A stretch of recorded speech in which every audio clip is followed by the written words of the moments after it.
माँ से पूछा उन्होंने कि ये कहाँ पता लगा, कैसे पता चला कि कौन जाति बड़ी है कौन जाति छोटी है? माँ ने कहा किसी किताब में लिखा है उन्होंने कि कौन मुख से पैदा हुआ, कौन भुजाओं से, वो ताकतवर है, वो बड़ा है, वो ज्यादा ताकतवर है, और हम लोग छोटे हैं, कमजोर हैं, हम लोग अछूत हैं। बाबा साहब ने कहा कि उस किताब में तो गलत भी लिखा हो सकता है माँ, जब मुझे मौका मिलेगा तो मैं एक ऐसी किताब लिखूंगा जिसमें कोई बड़ा और छोटा नहीं होगा। उस किताब का नाम है भारत का संविधान, जिसमें कोई बड़ा और कोई छोटा होने की बात खत्म कर दी। हमारे नायकों के साथ जाति के नाम पर भेदभाव हुआ तो हमारे लोगों के साथ कितना अपमान। मैं तो केवल इतिहास बताता हूं मेरे लोगों को, आप पढ़ना अपने नायकों के बारे में। विदेश से डिग्री लेकर के आए बाबा साहब अम्बेडकर, और याद रखना मेरा नाम डॉक्टर लक्ष्मण यादव है और मेरे मुंह से सबसे ज्यादा जिस महापुरुष का नाम निकलता है उनका नाम है भीमराव अम्बेडकर। ये हमारी विचारधारा है और हम उनको अपना नायक मानते हैं। पहले इस देश में समझाया गया कि अम्बेडकर केवल दलितों के नेता हैं। जितनी महिलाएं आई हैं, आप इतिहास पढ़ना, धर्म के नाम पर गुलाम बनाने का काम किया गया और आजाद बनाने का काम बाबा साहब भीमराव अम्बेडकर ने किया है। हर जाति बिरादरी की महिलाओं को हिंदू कोड बिल अगर लागू नहीं होता तो हमारे घर की महिलाओं को बराबरी का अधिकार नहीं होता। ओबीसी समाज के लोगों गांव-गांव इस बात को पहुंचाना, अहिर कुर्मी कोयरी गाली दी जाती थी। और इलाहाबाद के जिस इलाके में मैं हूं, मुझे भी पता है किस बिरादरी के लोग कहां रहते हैं, कितना रहते हैं। और जरा ये मैं पूछना चाहता हूं एक कठिन सवाल, अहिर गड़ेरिया कुर्मी चोर और धर सारे का टंगरी चोर, ये गाली दी गई कि नहीं दी? बताओ, पुराने लोगों को दिया गया कि नहीं दिया? अपमान किया गया कि नहीं किया? सामने अगर उस जाति का आदमी दिख रहा है तो लोग कहते हैं जतरा बिगड़ गया यार, अच्छा काम नहीं होगा। मैं जाति का नाम नहीं ले रहा हूँ, समझ को जाइए। आप अपने गांव में खोज रहे नौजवान, आपको होमवर्क देके जा रहा हूँ, किन किन जातियों के नाम पर गाली बनाई गई होमवर्क पर बताना, और किसके नाम के आगे जी साहब। अरे आप सम्मान पाओ, हमें आपसे दिक्कत नहीं, लेकिन हमारे लोगों के नाम पर अपमान। मैं पढ़ रहा था इतिहास बाबू जगदेव प्रसाद कुशवाहा का, और बाबू जगदेव प्रसाद कुशवाहा ने अपने पिता से एक दिन सवाल पूछा कि भला व्यक्ति अगर उसका बच्चा भी आता है तो आप उसको प्रणाम करते हो, और उसका बच्चा जब आपके सामने आता है तो वो हमारे पिताजी को प्रणाम क्यों नहीं करता? जो हमारे पिताजी का सम्मान न करे वो हमारा सम्मान कैसे करेगा? बराबरी नहीं थी इस समाज में। गाली दिया, अपमान दिया। मान्यवर कर्पूरी ठाकुर की तस्वीर लगी है, मैं इन्हीं का उदाहरण लेकर के बताता हूँ। नाई समाज से आते थे, नाई समाज से आते थे, माला लोग पहनाए और माला में इतना चीटी थी कि अभी भी काट रहे हैं। प्रेम माला के साथ चीटी भी लेके आ गए, पूरा घुस गया है। लेकिन हम कभी कभी सोचते हैं चीटी उटी की बाधा से क्या डरना, जिनसे हमारी लड़ाई है हजारों साल पुरानी, वो लड़ाई बहुत बड़ी है, इसलिए हमें आज के सामने खड़े होते हैं। मैं केवल इतिहास बता रहा हूँ नौजवानों, आपको गाँव समझाना। जाति बिरादरी के नाम पर बांटा गया। कर्पूरी ठाकुर नाई समाज के आते थे, और इसी उत्तर प्रदेश में मुख्यमंत्री थे राम नरेश यादव, और बिहार में मुख्यमंत्री थे कर्पूरी ठाकुर। हमने भी इतिहास पढ़ा कर जाना, दिल्ली से चमड़ा भेजा संदेश, बार बनावा कर्पूरी या भैंस चरावा राम नरेश। सुनो आप, अपमान सुनो, गालियां सुनो। क्या बोला था? आरक्षण कहां से आई? कर्पूरिया की मां। और उसके आगे जो बोला वो मैं बोल भी नहीं सकता, इतना अपमान बना था। ये अपमान हुआ है, भूल मत जाने दिया, क्योंकि आजकल हमारे लोगों के कंधे पर कुछ और आ जाए तो हेलीकॉप्टर से फूलों की बारिश कर रही है सरकार। समझदार को सारा रखना। और यही बच्चे जब नौकरी मांगने लखनऊ जा रहे हैं तो लाठी की बारिश कर रही है। हम चाहते हैं कि नौकरी मांगो और उधर का काम करने मत जाओ, वरना तुम्हारे आने वाली पीढ़ियां गुलाम पैदा होंगी। अपना इतिहास जानो, कितना संघर्ष करके यहाँ तक का मंच लगा है। आज से 25 साल पहले ऐसा मंच लगा करके चौराहे पर कार्यक्रम करने की स्थिति थी क्या? कोई कर पाता था क्या? अभी भी अजय मोहन को लाठी से पीट दिया गया, लेकिन एकजुट रहेंगे ना तो हिम्मत नहीं होगी कि किसी की लाठी आपके भाई के ऊपर चले।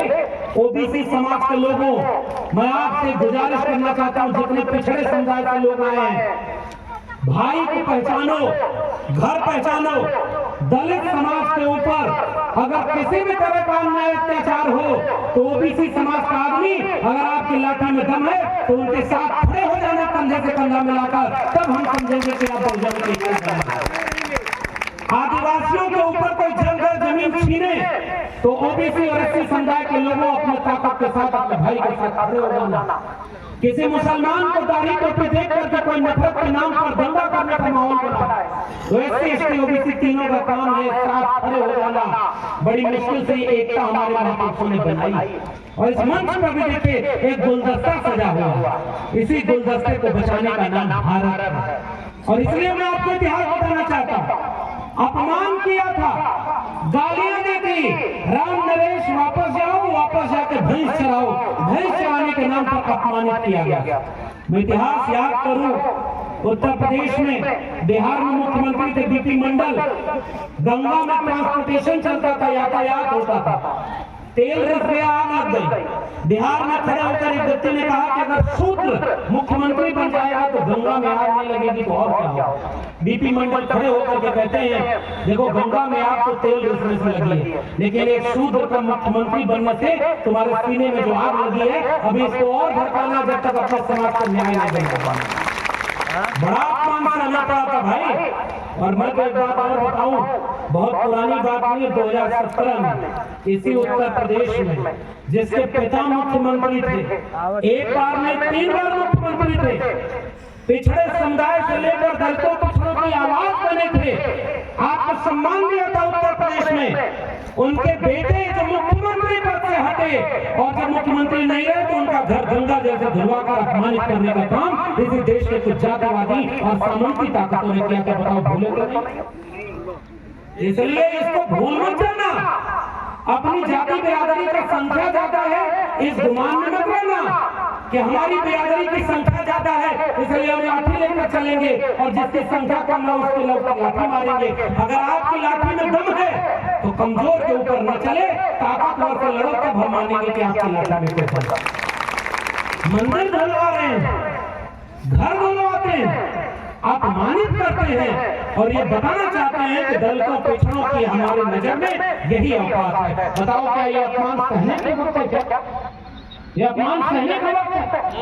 ये कर्पूरी ठाकुर और ये जगदेव बाबू जगदेव प्रसाद कुशवाहा और पिछले दिनों ये मदन भैया बैठे हुए हैं।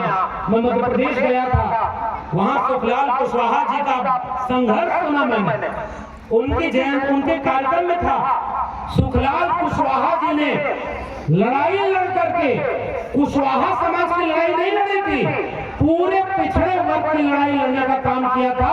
उन नायकों के बारे में तो हम अब जान रहे हैं कि गांव-गांव लाठी लेकर खड़े हुए कि किसी दलित पिछड़े के ऊपर अन्याय होगा तो पहले उसको हमारी लाठी से गुजरना होगा, तब जाकर के वहां सम्मान से लोग खड़े होंगे। मैं तो याद करता हूँ सर, केवल पुराने विधायक के बैठे हुए और दोनों लोग, हम तो केवल चाहते हैं कि हम अपनी पीढ़ी को यही इतिहास बता दें कि तुम भ्रम में मत रहना। आजकल झूठ बोलने वाले झूठों की सरकार है, वो व्हाट्सएप पर तुमको झूठ बोलता है और आपका बच्चा इस शिक्षा बचाने नहीं जाता, धर्म बचाने चला जाता है। इतिहास जानोगे तो पहचानोगे। बाबू जगदेव प्रसाद कुशवाहा, पेरियार अली सिंह यादव, चंद्रिका प्रसाद जिज्ञासु, महामना राम स्वरूप वर्मा, ये हमारे महापुरुषों ने क्या लड़ाई लड़ी थी? जिसमें समता की चाह नहीं वह बढ़िया इंसान नहीं, समता बिना समाज नहीं, बिन समाज जनराज नहीं। क्या बढ़िया नारा लगाया था उनका। ब्राह्मणवाद की क्या पहचान, गिट पिट बोले करे न काम, मानववाद की क्या पहचान, करे काम और सहे अपमान। भूल गए इतिहास में क्या नारा लगा करके वहां से लड़ाई आगे बढ़ाई समाजवादियों ने कि मिटे गरीबी और अमीरी, मिटे चाकरी और मजबूरी, दो बातें हैं मोटी मोटी, हमें चाहिए इज्जत रोटी। हमारी लड़ाई इज्जत और रोटी की लड़ाई आज से 100 साल पहले लड़ाई गई। क्या उस नारे को आगे बढ़ाया? हमारे वैचारिक के डॉक्टर राम मनोहर लोहिया ने नारा लगाया, संसो पाने बांधी गांठ, पिछड़ा पावे 100 में 60। वो नारा लगा करके लड़ाई को लड़ा। और ओबीसी समाज के लोगों आपकी जाति जनगणना नहीं करा रहे। आज प्रधानमंत्री कहते हैं कि हमारी जाति ओबीसी है और मंडल कमीशन का नाम तक नहीं लेते। आज प्रधानमंत्री कहते हैं कि हम पिछड़ी जाति के हैं, लेकिन पिछड़ी जातियों की संख्या बताने का काम नहीं करते। जिसकी जितनी संख्या भारी उसकी उतनी हिस्सेदारी। ये हमारी लड़ाई है, जो हमारी लड़ाई तो नहीं, भले हमारी जाति बिरादरी का हो, भाई को भी अपना मत मानना अगर उसकी विचारधारा आपसे मिल रही है। ये मैं निवेदन करता जा संसोपा ने दाढ़ी गांठ पिछड़ा पावे 100 में 60 प्रोफेसर आपके पिछड़े समुदाय के हैं क्या? बताओ पटियाला के लोग हाथ उठा कर बताओ हैं क्या? मैं बताऊं 14 साल प्रोफेसर रहा, 2019 तक इस देश के केंद्रीय विश्वविद्यालय में 0 प्रोफेसर ओबीसी के थे, एक भी प्रोफेसर नहीं, क्योंकि वहां पर रिजर्वेशन नहीं दिया। आज तक केवल 4% प्रोफेसर ओबीसी के हैं, 596 प्रोफेसर वाइस चांसलर बने हैं, 6 शेड्यूल कास्ट के हैं, 6 शेड्यूल ट्राइब के हैं और 36 ओबीसी के हैं। बाकी 550 कौन है वो आप समझ जाएंगे कि वो कौन है। पिछले 10 साल में सुप्रीम कोर्ट और हाई कोर्ट में 88% केवल सवर्ण जज बने हैं और 12% में SC ST OBC सब। बताइए ये बराबरी का समाज है क्या? नहीं। ये कहीं से बराबरी है क्या? मीडिया में आप नहीं, जुडिशरी में आप नहीं, आपके जज नहीं, आपके वकील नहीं, आपके डॉक्टर नहीं, आपके इंजीनियर नहीं, आपके प्रोफेसर नहीं, आपका जमीन पर मालिकाना हक नहीं, आपके बिजनेसमैन नहीं, तो आप हैं कहां 90%? हॉस्पिटल में बीमार बनकर दवाई के लिए लाइन लगाओ। बेरोजगारों की भीड़ में 90% केवल SC ST OBC हम लोग, जिसको रोजगार नहीं मिल रहा, शिक्षा नहीं मिल रही। आज हम कहते हैं हमारी आबादी 90%, लेकिन कहां है? अगर 90% होता तो एक कार्यक्रम नहीं होता। सोच के देखिएगा, बहुत मुश्किल बात कह रहा हूँ, बहुत वक्त भी हो गया है, अभी हम 2 वक्त में सम्मानित लोगों को भी सुनना है हमें, लेकिन मैं चाहता हूँ कि हमने बहुत कुर्बानी देकर के यहाँ तक का सफर तय किया। संसोपा ने बांधी गांठ पिछड़ा पावे 100 में 60, उस नारे को जगदेव बाबू रामस्वरूप वर्मा ने आगे बढ़ाया कि 100 में 90 शोषित हैं, शोषितों ने ललकारा है, धन धरती और राजपाट में 90 भाग हमारा है, 10 का शासन 90 का रंग नहीं चलेगा। मैं आ रहा था तो कई विधानसभा हमारे भाई है संदीप जी, उनकी विधानसभा वहाँ के लोग किस्सा सुना रहे थे, आबादी हमारी 90% और विधायक हमारे नहीं होते। बताया लोगों ने बताया, और जब पूरा पीडीए समझा एक हो गया तो आज हमारे लोग कहाँ हैं वो आप भी समझ रहे हैं। लेकिन हमारे लोग क्यों नहीं नाता? 90 आबादी कहाँ है हमारे लोगों को? इसलिए जगदेव बाबू का इतिहास गाँव पहुंचाना हमारे लोगों की जिम्मेदारी है, सुखलाल जी का इतिहास बताना हमारे लोगों की जिम्मेदारी है, और उस नारे को आगे बढ़ाना है। जब मान्यवर कांशीराम और मरहूम नेताजी मुलायम सिंह यादव जी ने एकजुटता दिखा करके SC ST OBC को एक करके उस समय का पीडीए बनाया था, और नारे लगे थे इस देश में कि जिसमें पूरे समाज को एक करने का, मिटे गरीबी और अमीरी, मिटे चाकरी और मजबूरी, सबको शिक्षा सबको काम, वरना होगी नींद हराम। शिक्षा पर जो खर्चा हो बजट का 10वां हिस्सा हो, सबको शिक्षा दे न सके जो, वो सरकार निकम्मी है, और जो सरकार निकम्मी है वो सरकार। ये लड़ाई लड़ करके यहाँ तक का सफर तय किया गया। मान्यवर कांशीराम को मैं याद करना चाहता हूँ, 85-15 का नारा दिया, उन तमाम जातियों के बीच में नेता पैदा किया। मरहूम नेताजी मुलायम सिंह यादव जी, उन्होंने पिछड़ों दलितों की आवाज बनकर के किसानों नौजवानों के लिए संघर्ष किया। आज हम कहाँ खड़े हैं ये मैं आपसे गुजारिश करके अपनी बात खत्म करूंगा। आज कहाँ खड़े पता है? नई शिक्षा नीति लागू हो गई, स्कूल शिक्षा विश्वविद्यालय को बेच दिया गया। अभी मैंने मेरे प्रोफेसर की डायरी, अगर आपको पढ़ने का मन करे तो पढ़िएगा। स्कूल कॉलेज बिक गए, एक फकीर आया था, सौगंध मुझे इस मिट्टी की, मैं देश नहीं बिकने दूंगा। समझ रहे हैं किसकी बात कर रहा हूँ? चाय बेचते किसी ने नहीं देखा, देश बेचते पूरा देश देखा। और झूठ बोलने का इतना बड़ा काम, क्या बोला था? जबकि मैं वो बेच रहे हैं भारत को, मैं चैन से कैसे सो जाऊं, वो लूट रहे हैं भारत को, खामोश में कैसे हो जाऊं। हाँ, मैंने कसम उठाई है, मैं देश नहीं झुकने दूंगा, सौगंध मुझे इस मिट्टी की, मैं देश नहीं बिकने दूंगा। और जैसे ही पद पर पहुंचे, बैंक बेच दिया, LIC बेच दी, रेलवे बेच दिया, जमीन बेचने का काम किया, BSNL बेच दिया। हमारे एक अमित यादव जी वहां पर आए, जनरल मैनेजर पोस्ट ऑफिस में पोस्ट ऑफिस बेच दिया है, अब धीरे धीरे खेत बेच दिया। नई शिक्षा नीति से शिक्षा बेचती। मैं दिल्ली यूनिवर्सिटी पहुंचा 10 साल 15 साल पहले, जिस डिग्री की फीस 4000 थी, आज उसकी फीस 40,000 हो गई। आमदनी 10 साल में बढ़ी क्या? शिक्षा महंगी हो गई, गरीब के बच्चों को शिक्षा नहीं मिलेगी। अब गरीब पैदा हो गए तो गरीब ही मर जाओ, गरीब पैदा हो गए तो अब आपके बच्चों को शिक्षा देनी है तो करोड़ों रुपया का डॉक्टर इंजीनियर बनने का खर्चा होगा। इस समय पता नौजवान बताओ 1 करोड़ रुपए से ज्यादा फीस है कि नहीं एमबीबीएस और मेडिकल फीस की? 1 करोड़ बताइए एक फीस 1 करोड़ रुपया होगी कि नहीं 5 साल के? 1 करोड़ रुपया किसके अकाउंट में उनका बेटा बेटी डॉक्टर बनेगा? और यहाँ सब उत्तर प्रदेश से लेकर दिल्ली तक जिसकी सरकार है वो तो पेपर लीक करा रहा। बताओ बैंक पीओ आरओ सबके पेपर लीक होगा कि नहीं होगा? तो पढ़ेगा इंडिया आगे बढ़ेगा इंडिया नारा फकीर ने, और न पढ़ेगा इंडिया न आगे बढ़ेगा इंडिया। पढ़ लेगा इंडिया तो सवाल पूछता। मैं पुराने लोगों का एक आंदोलन का एक चुटकुला है, एक दो चीज कह के जा रहा हूँ। एक आदमी गुजर गया तो वो गुजर गया तो एक आदमी आया और कहा कि हम मोक्ष दिलाने का काम करते धरती को उनके पाखंड अंधविश्वास से बचना क्यों जरूरी है सोचना। गौदान कर दीजिए तो गाय आपके पिता दादाजी को मिल जाएगी कि क्या आत्मा उनके भी मुक्त नहीं होगी। तो कैसे गाय जाएगी? तो कहे पूछ पकड़ के आत्मा पार कर जाएगी। वो किस्सा कहानी आप सुनिएगा। वो किस्सा सुना नहीं इलाहाबाद में बड़ा जरूरी है, बाकी जो होगा देखा जाएगा। एक बार एक आदमी यहीं से जल चढ़ा रहा था और जल चढ़ाते हुए बगल वाले ने पूछा, मैं उस समय इलाहाबाद यूनिवर्सिटी पढ़ता तो वहीं के सीनियर ने किस्सा सुना था, हम लोग घूमने गए। उसने कहा किसको चढ़ा रहे हैं? तो कहा पितरों को चढ़ा रहे हैं। कहा यही पहुंच जाएगा? क्या पहुंच जाएगा? क्या कितनी दूर? तो करोड़ों किलोमीटर ऊपर यहीं से जल चढ़ाएंगे। वो मेरे जिले का था आजमगढ़ की तरफ मुंह करके वो भी जल चढ़ाने लगा। तो दूसरा का पूछा तुम क्या कर रहे हो? तो कहा कि हम आजमगढ़ से आए थे, गेहूं के खेत में पानी नहीं भर पाया तो सोचे यहीं से भर दें।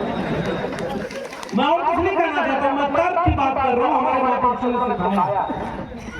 उसने कहा अरे पागल हो यार, 150 किलोमीटर दूर यहाँ से पानी कैसे चला जाएगा? कहा हजारों लाखों किलोमीटर दूर यहीं से चला जा रहा है, तो हमारा खतवा नहीं बढ़ जाएगा। जहाँ बुद्धि आएगी पाखंड अपने आप खत्म हो जाएगा। भगवान दिल में है, जिसको मानना है मानो। महात्मा कबीर ने कहा है मुँह को कहाँ ढूंढे रे बंदे, मैं तो तेरे पास में। ना मैं मंदिर ना मैं मस्जिद ना काबे कैलाश में, ना मैं जप में ना मैं तप में ना मैं व्रत उपवास में। खोजी हो तो टूटे में हो पल भर की तलाश में। और कहे कबीर सुनो भाई साधो, मैं तो हूँ विश्वास में। हम कबीर को मानने वाले लोग अपने दिल में अपने चीजों को लेकर चलते। हमारे लिए धर्म धंधा नहीं है, धर्म दिल में है। जिसको पूजा करनी है करो। बाबा साहब के संविधान ने सबको अधिकार दिया है, लेकिन एक धर्म वाले को दूसरे धर्म को लगाने का एक घंटा बम करो। और जितने बेरोजगार नौजवान हैं उनको रोजगार देने की बात करो। 2 करोड़ रोजगार हर साल देने की बात। और आज क्या रोजगार की स्थिति है? 45 साल में बेरोजगारी सबसे ज्यादा। और बताओ 99% हमारे दलित पिछड़े लोग बेरोजगार बैठे। और विद्यालय की फीस महंगी हो गई। आखिरी में 3 चीजें बता रहा हूँ। ये स्कूल प्राइमरी स्कूल का बजट इस बार की सरकार ने और घटा दिया। पिछले 10 साल में शिक्षा का बजट आधा हो गया। 2014 में 5.4% शिक्षा पर जीडीपी का खर्च होता था और आज शिक्षा पर जीडीपी का कितना खर्च होता है पता है? 2.3%, यानी 2.5% से भी कम। पैसा खर्च नहीं किया जा रहा शिक्षा पर। अस्पतालों में दवाई नहीं, प्राइमरी स्कूल में चले जाओ मास्टर नहीं, और जो मास्टर है उसके ऊपर इतना काम का प्रेशर लगा दिया है कि पढ़ाने के अलावा बाकी सारे काम करता है। तो न पढ़ेगा इंडिया न सवाल पूछेगा इंडिया। जब मूर्ख पैदा होंगे, शिक्षा होगी नहीं आपके घर में, तो रोजगार मिलेगा क्या? अगर आपका बेटा बेटी अच्छे स्कूल में पढ़ाई करने नहीं जाएगा तो डीएम बन पाएगा क्या? जोर से बताना। डीएम बनेगा, कलेक्टर बनेगा, आईएएस आईपीएस बन जाएगा क्या? अगर उसको अच्छी शिक्षा नहीं मिलेगी तो डीयू जेएनयू पढ़ाई करने जा पाएगा क्या? पढ़ाई है ही नहीं। और पढ़ाई महंगी हो गई। इसी इलाहाबाद विश्वविद्यालय में 400% फीस बढ़ाई गई थी और जिन बच्चों ने आंदोलन किया उन्हीं को मुकदमा करके जेल में डाल दिया। बताइए ये इलाहाबाद विश्वविद्यालय की हालत। 400% फीस बढ़ा दी। आमदनी बढ़ी है क्या किसी की? और खर्चा बढ़ गया, पढ़ाई महंगी हो गई। राजा पढ़ा लिखा होता है तो शिक्षा पढ़ाई दवाई मुफ्त देता है। समाजवादियों का नारा लगा करता था रोटी कपड़ा सस्ती हो और दवाई पढ़ाई मुफ्ती हो। पढ़ाई दवाई मुफ्त में देने का काम सरकार करता था। राजा पढ़ा लिखा होता है तो कलम और किताब को मुफ्त में लोगों तक पहुंचाता है, और राजा अनपढ़ होता है तो 18% जीएसटी कलम और किताब पर लगा देता है और पढ़ाई महंगी हो जाती है। गरीब कमजोर का बच्चा शिक्षा नहीं पाएगा। इसलिए ये शिक्षा का महोत्सव किया गया था। दो बात केवल कह करके अपनी बात खत्म कर रहा हूं, क्योंकि और वक्ताओं को सुनना है। दो बातें। पहली, ये जितने महापुरुषों की तस्वीर लगी है, इन तस्वीरों और इन विचारों को गांव में पहुंचाना हमारी जिम्मेदारी है। ये पुराने लोग संत गाडगे के बारे में कितने लोग जानते हैं? संत गाडगे कितने लोग जानते हैं? पता ही नहीं होगा। अभी तो पता ही नहीं कि कितने समुदाय के लोग यहाँ बैठे हुए। फूलन देवी की तस्वीर लगी, आप देखिए यहाँ पर भगत सिंह सरदार पटेल संत गाडगे ऐसा कपड़ा पहनते थे जिसमें चकत्ती लगी होती थी। यहाँ की तस्वीर देखेंगे तो फटा हुआ कपड़ा, सिला हुआ चकत्ती लगा। एक बार किसी ने पूछा कि गाडगे साहब ये फटा हुआ सिला हुआ कपड़ा क्या पहनते? उन्होंने कहा मेरा समाज ऐसे चिट्ठियों में बटा हुआ है और जैसे मैं कपड़ा जोड़ करके एक बना दिया हूँ, मैं चाहता हूँ कि मेरे बहुजन समाज को कोई जोड़े और सबको एक बना दे। उसकी लड़ाई लड़ने का काम संत गाडगे ने किया। उनकी तस्वीरें लगी और लोगों को पता ही नहीं। और इसलिए मैं कह रहा हूँ ज्ञान विज्ञान और तर्क की बात करो। हलवा खाने का काम बनाओ, गोबर खाने वाला देश कभी मत बनाना। ये मैं आपको इशारे करके जा रहा हूँ। पाखंड और अंधविश्वास ऐसे फैलाया जा रहा है, नया नया सब बाबा की प्राची बना रहा है। आपके जीवन में ये होने वाला है, आपके जीवन में ये होगा। और घर के तमाम लोग जाकर ऐसे बैठे। एक बाबा का रील्स मैंने देखा ना, तो मोबाइल में आया हो, एक आदमी जाके कहा कि हमको पथरी हुई। बाबा अपना आंख बंद किया तो मंत्र पड़ा, वैसे ऐसे कैंची हवा में चलाया। उसके बाद का बच्चा पथरी देखो, उसने कहा बाबा गायब हो गई, बाबा की जय हो। उसने हवा में कैंची चला कर पथरी कही। अगर ऐसे ही ताकत है तो एक हॉस्पिटल में बैठा था। यहाँ बीमारों को दवाई नहीं मिल रही, जाके एक सरकारी अस्पताल में, और वहीं लखनऊ में एक पीजीआई है। एक बार जाके पीजीआई में देखो हमारे लोग कैसे लाइन लगा बैठे, फोन करते हैं कि आप तो बहुत लोग जानते हैं कि वो डॉक्टर से नंबर लगा दीजिए। विधायक जी बैठे हुए दोनों लोग, अकेले में विधायक लोगों से पूछिएगा सबसे ज्यादा पैरवी किस चीज की आती है? थाने पर हमारी पैरवी करवा दीजिए और हॉस्पिटल में हमारा मदद करा दीजिए। हमारे लोग इतने गरीब कमजोर बेबस बना दिए और उनको लगता है कि वो गरीबी से होने के पिछले जन्म में पाप किए रहे हैं। बताओ सही करो। आजकल तो कुल यहाँ पे भगदड़ मच गई और कुल है बाबा नया नया लफंडर से कह रहा है कि यहाँ मरने से मोक्ष मिलता है। तो दूसरा का बाबा कहा कि अगर मोक्ष मिलता है तो खुद कहीं देर कर रहे हैं और मोक्ष ले ले। ये तो मैं भी नहीं कर रहा, वहीं से आपको बोल रहा हूँ। इसमें मत पड़ जाना, मैं आपको इशारे में कहते जा रहा हूँ। पढ़ाई करना, भूखे रहना, प्यासे रहना, एक रोटी कम खाना, एक कपड़ा कम पहनाना, लेकिन अपने बेटा बेटी को शिक्षा जरूर दिलाना। तो द्वारा के लोगों में आपसे निवेदन करके जा रहा हूँ, पढ़ाई करेंगे तभी आपका बच्चों का भविष्य। अंधविश्वास और पाखंड में बच जाइए। ये अंधविश्वासी और पाखंडी बनाना चाहते हैं और हम चाहते हैं। मतलब उत्तर प्रदेश में दो लोग क्योंकि उसी समाजवादी पार्टी के हैं, तो पार्टी का कोई कार्यक्रम नहीं है, लेकिन मैं एक बात कहना चाहता हूँ। स्कूल में, विद्यालय में, डिग्री कॉलेज में अगर कोई बच्चा जाएगा तो लैपटॉप और मोबाइल देना अच्छा काम है कि उसके आगे घंटा देना चाहते हैं। अब आप क्या करो, पढ़ा लिखा आदमी क्या देना चाहेगा? इसलिए माननीय कांशीराम और नेताजी मुलायम सिंह यादव वो जो विचारधारा आगे चली तो शिक्षा को लेकर के आगे चली। और मैं चाहता हूं कि जो अजय मोहन ने आज काम किया है, एक बार जोरदार तालियों से इनको बहुत बधाई दीजिए कि आपके इलाके में शिक्षा जगाने का काम किया। लेकिन मैं एक बात कहते जाऊं, इन्होंने शुरू में बड़ी महत्वपूर्ण बात कही थी। एक कार्यक्रम कराने के लिए अगर कोई आर्थिक रूप से मदद भी न कर पाए तो मैं समझूंगा कि ये लड़ाई बहुत दूर तक नहीं लड़ी जा सकती। घर बेच के और घर की गिरवी रख करके कोई सामाजिक काम नहीं हो सकता। तो मैं अजय जी से निवेदन सार्वजनिक मंच पे करना चाहता हूँ। लड़ाई लंबी है, फूले, अम्बेडकर, पेरियार, नेताजी, कांशीराम सबने यहाँ तक तो पहुँचा दिया। अब तो इतने लोग हैं, अपना घर फूंक करके मत चलो आगे, समाज को जागरूक करो। और मैं आपसे निवेदन करना चाहता हूँ, अगर कोई आपके बीच का बच्चा लड़ाई लड़ रहा है तो इसकी ताकत बनना आपकी जिम्मेदारी है, क्योंकि अगर ये हारेगा तो समाज के ऊपर इसका बोझ जाएगा। अगर आप कल्पना करिए कि आपके बीच का, आप कहते हैं 90% आबादी है, और आपके बीच का आदमी लाठी खाकर रह जाए, कम से कम देखो, सांप अगर काटना छोड़ रहा है कोई बात नहीं, फुफकारना भी छोड़ देता है ना, तो लड़का जाकर ढेला मारते हैं, समझदार को इशारा करता है। हम जानते हैं कि लाठी का जवाब लाठी से नहीं देना है, लेकिन इतना एकजुट तो रहो कि आपके लोगों के ऊपर कोई लाठी उठाने की हिम्मत मत करता है। इतना एकजुट तो आपको खड़े होकर रहना है। और जितने लोग आए हैं, अब कोई कथा भागवत सुनने गए होते, अब एक आदमी आके कहता कि जो पहले पर्चा चलता था, हम लोग इलाहाबाद यूनिवर्सिटी पढ़ते से जाते थे, तो पर्चा सब एक एक सीट पर ऐसे रख देता था, उस पर लिखा होता था कि ये चमत्कारी पर्चा है। इस पर्चा को जब सुरेश ने पढ़ा, 1000 लोगों को बंटवाया, 24 घंटे में उसका काम बन गया, बिगड़ा काम हो गया, और महेश ने उस पर्चे को देखा और फाड़ कर फेंक दिया, 24 घंटे में उसके घर दुर्घटना हो गई। अब दोनों लोग पर्चा पे लिखा हुआ है, जितने लोग डरते हो सब लोग पर जगह पर्चा छपा हुआ है। 24 घंटे में कोई खबर कभी गलत ना आ जाए, धर्म डरा देता है और बन जाता है। और आपके बीच में कोई आदमी अगर लड़ रहा है तो इसकी ताकत बनना हमारी जिम्मेदारी है। इसलिए घर घर किताब पहुंचाइए। मैं यही अपनी बात खत्म करूंगा। ये कहते हुए अभी आप लोग कोई उठिएगा मत, हमारे दोनों माननीय और लोग आए हुए हैं जो भी बोलेंगे, आप लोग एक निवेदन मेरा है कि इस कार्यक्रम को डिस्टर्ब न होने पाए। हम लोग अभी बैठे हैं।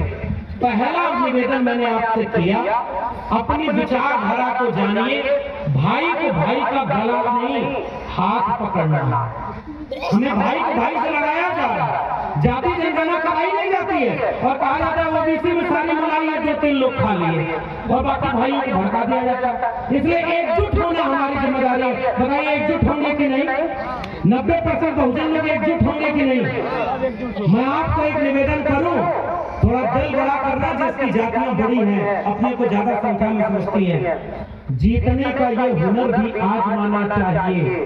जंग अगर भाई से हो तो हार जाना चाहिए। अगर आपका कोई भाई आपसे कोई शिकायत करे ना, तो जातियों के बहुजन लोगों उसका बुरा मत मानना। अपना कमजोर भाई भी अगर संख्या में है तो उसको कंधे पर बिठा कर बराबर बिठाना, तभी जाकर ये लड़ाई जीती जा सकती है। भाई और भाई को एक होना है, एक होंगे ना। और दूसरा निवेदन शिक्षा का एक कार्यक्रम था, एक राष्ट्र एक शिक्षा। राष्ट्रपति का बेटा हो या चपरासी की हो संतान, और टाटा बिरला गरीब का बेटा, सबको शिक्षा एक समान। ये समाजवादी लोगों का तो नारा लगा करता था। मैं आपको निवेदन और भरोसा दिला के जा रहा हूं, एक प्रोफेसर जिसको प्रोफेसर में नहीं रहने दिया, वो कलम और किताब से यहाँ तक पहुंचा। मैं तो कहता हूँ, बाबा साहब का संविधान और मंडल कमीशन न होता तो मैं आजमगढ़ के किसी खेत में गाय भैंस चरा रहा होता। मैं यहाँ तक पहुंचा हूँ तो बाबा साहब के संविधान की बदौलत, महापुरुषों के आंदोलन की बदौलत और मंडल कमीशन की बदौलत पहुंचा। इसलिए इसको बचाना हमारी जिम्मेदारी है। भूखे रहना, प्यासे रहना, अपने बेटा बेटी को शिक्षा दिलाना, ताकि वो जागरूक पैदा हो, समझदार पैदा हो, और आपस में मिलजुल करके रहे। ये आपस में लड़ना हमारी बात नहीं। सब चुनाव जैसे जैसे नजदीक आएगा, लड़ाने वाला आपके गांव में आएगा, शिकारी आएगा, जाल फैलाएगा, दाना डालेगा, लेकिन चिड़ियों तुम दाने में फंसना। कहानी सुनी है ना? लेकिन हमारे समाज के लोग क्या होगा, हमारी जाति बिरादरी के आदमी को टिकट देती है कोई भी पार्टी तो सबको वोट देते हैं, चाहे वो संविधान ही बदलने का नाम क्यों न ले। पहचानिए कि आपका अपना कौन है जो संविधान की बात करे। जो पहले बहुजन आंदोलन का कि जो संविधान की बात करेगा वही दिल्ली पर, जोर से बोलिए, जो संविधान की बात करेगा वही दिल्ली पर, जो संविधान की बात करेगा वही दिल्ली पर। ये हमारी एक लड़ाई और कलम और किताब की लड़ाई को आगे ले जाना है। बहुत मेहनत की है इस बच्चे ने, मैं जानता हूँ। आदरणीय मान सिंह जी का फोन आया था, उन्होंने हमसे निवेदन किया और ये तो संत कबीर नगर आ गए थे बुलाने, लेकिन चूंकि देर हो गई इसमें बहुत सारी बातें भी नहीं कर पाया हूँ, लेकिन एक भरोसा दिला के जाना आया हूँ। 5 घंटे लगे हैं यहाँ 50 किलोमीटर आने में, 5 घंटे लगे, लेकिन एक भरोसा, कुछ दिन बाद फिर से ऐसा ही वैचारिक कार्यक्रम हो और उसमें हम लोग बैठ करके फिर से बात करेंगे, संवाद करेंगे, बाबा साहब के संविधान को बचाने के लिए आगे बढ़ने का काम करेंगे। लेकिन जितने लोग यहाँ आए हैं, आप सबकी जिम्मेदारी है। अगर कोई कार्यक्रम आपके सहयोग के बिना नहीं हो पाएगा, अगर आप सबके बच्चे से पूछना अकेले में जाके, अगर 1 रुपए की भी जरूरत हो और इसके पास 10 रुपए समाज में पहुंच जाए, हम इनको केवल ये भरोसा दिलाएंगे, समाज के भरोसे को तोड़ना मत। समाज को भरोसा दिलाते हैं कि आप इनकी मदद करो और ये आपके बीच में खड़े होंगे। और चुनाव लड़ने के लिए नहीं, वो तो नेता करेंगे, अभी समाज को जगाने के लिए हम इनका सहयोग करने की बात कर रहे हैं। समाज जागेगा तो आगे बढ़ेगा और ये सामाजिक कार्यक्रम इन्होंने किया है। आपका जिम्मेदारी है, पूछो इनसे। आप सामने नहीं आ सकते हो तो जो सामने से लड़ाई लड़ रहा है उसकी हिम्मत बन के खड़े हो जाना। और जितने लोग के नीला झंडा, पंचशील का झंडा और ये सारी चीजें हैं, इन सबको गांव-गांव ले चलना। और मैं केवल ये कहना चाहता हूँ मेरे गांव के लोगों, ले मशाले चल पड़े हैं लोग मेरे गांव के, अब अंधेरा जीत लेंगे लोग मेरे गांव के। इसी उम्मीद के साथ आपके समय जितना भी महापुरुषों का विचार है, संविधान का जो विचार है, इसको गांव-गांव पहुंचाइए, गले से गले मिलिए और एक ऐसा भारत बनाने की कोशिश करिए जिसमें पढ़ाई हो, दवाई हो, सिंचाई हो, जेब में कमाई हो और आपके साथ कोई अपमान हो जाए तो सुनवाई हो। ऐसे लोगों की हुकूमत हो। और भोजपुरी में हमारे यहाँ गाना था, हमारे यहाँ भोजपुरी में गाया जाता है कि नून रोटी खा के भले जिंदगी बितैहा, नून रोटी खा के भले जिंदगी बितैहा, अपने न पढ़ला मगर बचवा के पढ़ैया, अपने न पढ़ला मगर बचवन के पढ़ैया। और पढ़ लिख के ही केहू बनल महान बा, और पढ़ा लिखा भैया कलमिए में जान बा, पढ़ा लिखा भैया कलमिए में जान बा। एक बार बहुत धन्यवाद।